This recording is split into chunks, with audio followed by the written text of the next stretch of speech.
40-year-old man accused of abducting a Beaver Dam teen appeared in a courtroom in Nebraska this morning. In the last hour, we've learned that Gary Day waived his extradition to both Wisconsin and Arkansas.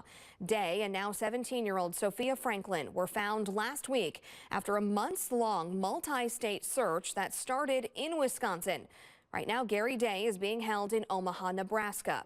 So this is video from his appearance in court there last week, but we do know right now that both Wisconsin and Arkansas authorities will be notified of the waivers, and Day will continue to be held in Sarpy County without bond.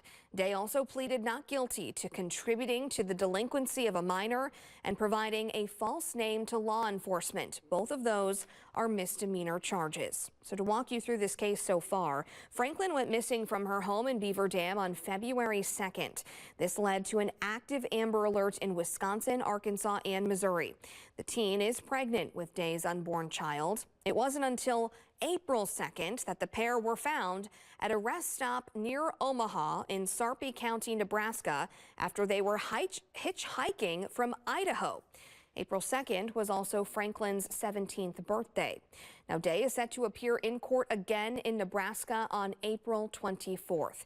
Now, we've been following this story very closely. You can read a full timeline of the case on our website over at WMTV15news.com.